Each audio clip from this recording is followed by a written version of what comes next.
Hello everyone, welcome to our new session, and today we are going to start with the reading of the chapter number 4, The Ashes That Made Trees Bloom.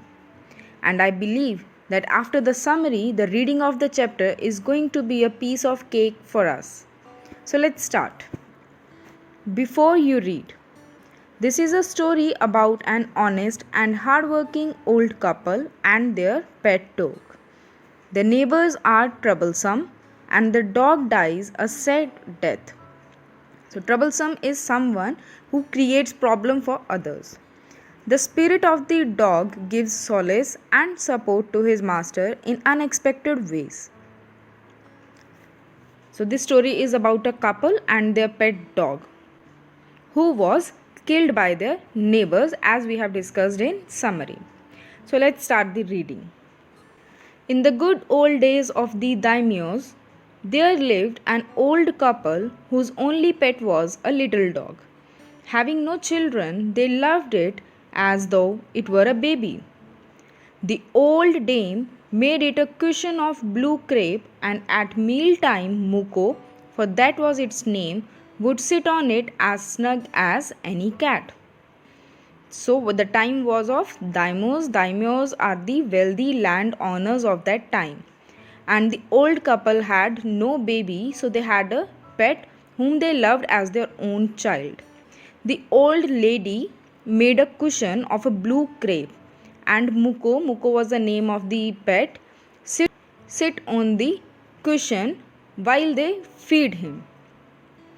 The kind people fed the pet with tidbits of fish from their own chopsticks and all the boiled rice it wanted.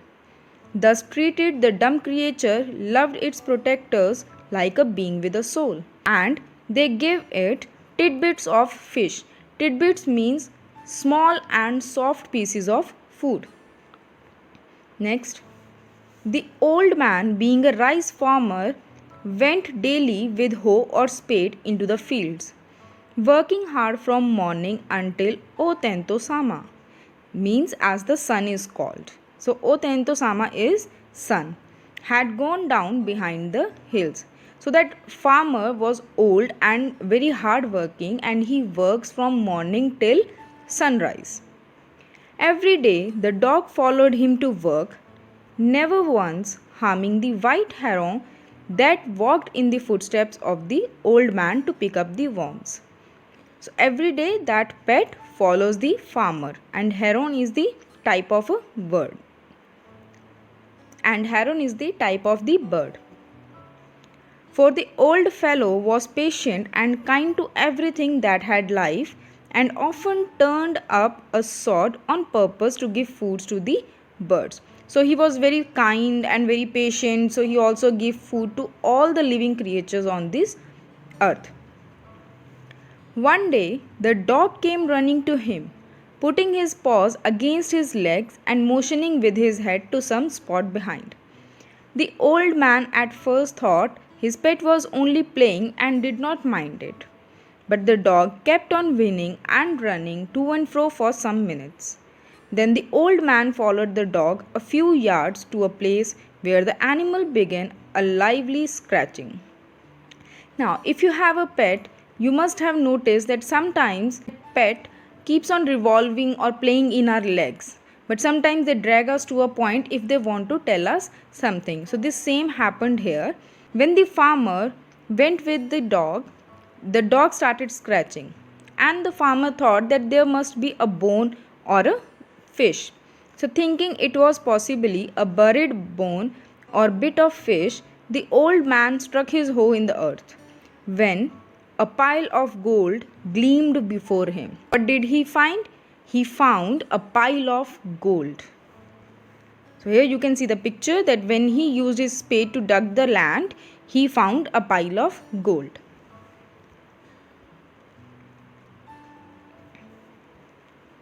Next, thus in an hour the old couple were made rich. The good souls bought a piece of land, made a feast for their friends, and gave plentifully to their poor neighbors. As for the dog, they petted him till they nearly smothered him with kindness.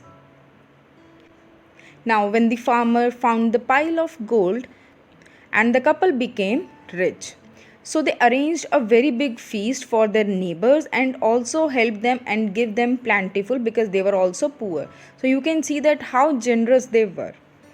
And they petted the dog and gave it immense love. Now, in the same village, there lived a wicked old man and his wife, not a bit sensitive and kind, who had always kicked and scolded all dogs whenever any passed their house. Hearing of their neighbor's good luck, they coaxed the dog into their garden and set before him bits of fish and other dainties, hoping he would find treasure for them. But the dog, being afraid of the cruel pair, would neither eat nor move. Now the wicked neighbor of that generous couple could not see the farmer prospering. So what they did, they persuaded the dog and offered him a lot of food or other dainties. Dainties means tasty food, because they wanted the dog to find a treasure for them also. So when the couple dragged the dog to a pine tree, the dog started scratching the land again, and they thought that they have found the treasure, and they became excited and start digging the ground. Next, then the covetous old fellow, covetous is greedy. So then the greedy old fellow with a spade and the old crone with a hoe began to dig, but there was nothing but a dead kitten, the smell of which made them drop their tools and shut their noses. Furious at the dog, the old man kicked and beat him to death, and the old woman finished the work by nearly chopping off his head with the sharp hoe. They then flung him into the hole and heaped the earth over his carcass. So, when they could not find the treasure but the dead kitten, they became very angry and they beat the dog to death. And the old woman chopped the dog in small pieces, and they put the dog into the hole and cover it with the soil. And the carcass is dead body of an animal. The owner of the dog heard of the death of his pet, and mourning for him as he had been his own child, went at night under the pine tree. So when the farmer get to know about the death of his pet, he started crying a lot because he had loved him like his own child. So he went to the pine tree where the carcass of the dog has been buried. He set up some bamboo tubes in the ground, such as are used before tombs, in which he put fresh flowers. Then he laid a cup of water and a tray of food on the grave, and burned several costly sticks of incense. He mourned a great while over his pet, calling him many dear names as if he were alive. So incense sticks are those sticks we used while worshipping, and mourning is to cry in grief.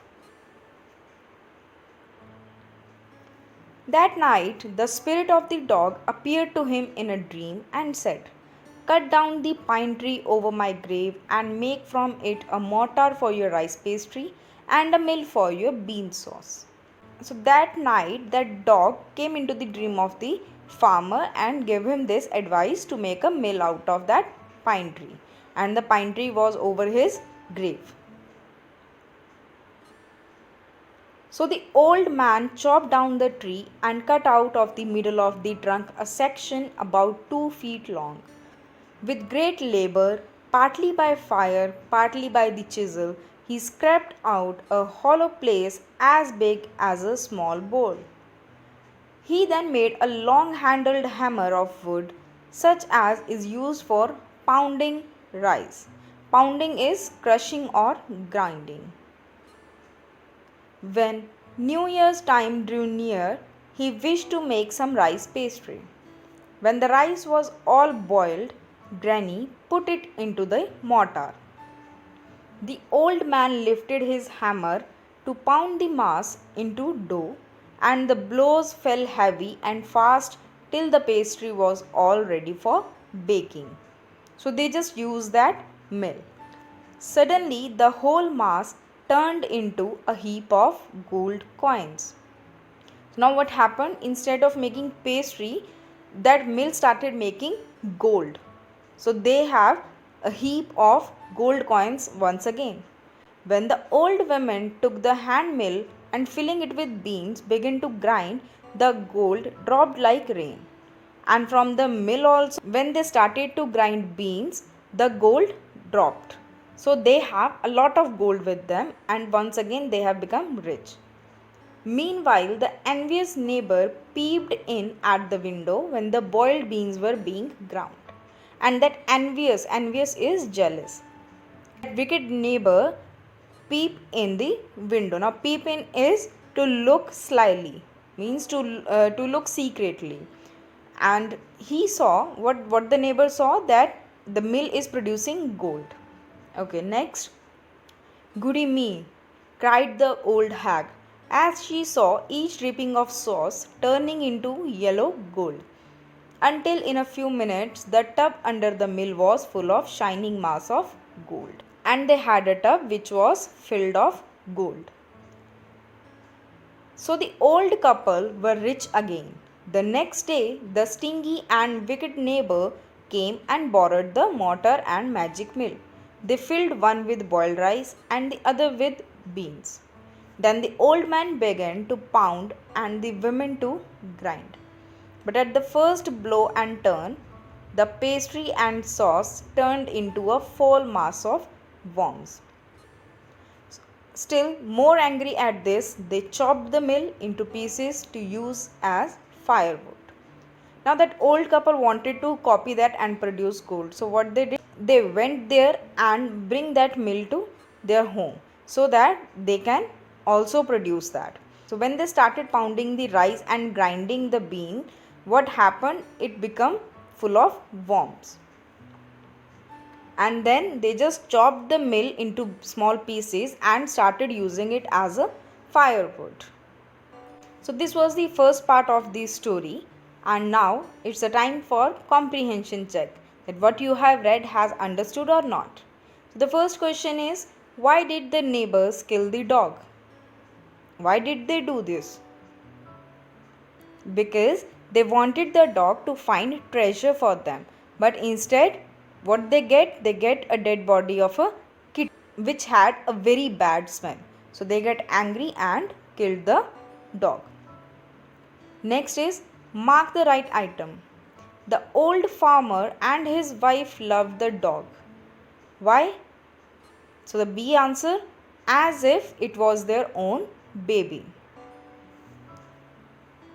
Second question, when the old couple became rich, they gave the dog better food, or invited their greedy neighbors to a feast, or lived comfortably and were generous towards their poor neighbors. So the correct answer is C, because when they found a pile of gold, what they did, they arranged a big feast, invited everyone, and they were also generous towards the other poor neighbors. Third, the greedy couple borrowed the mill and the mortar to make. Why greedy couple borrowed that mill? A, to make rice pastry and bean sauce. B, to make magic ash to win rewards. Or C, a pile of gold. So that greedy couple wanted to make a pile of gold. So the answer is C. That's it for this session, and in the next session we are going to complete this chapter.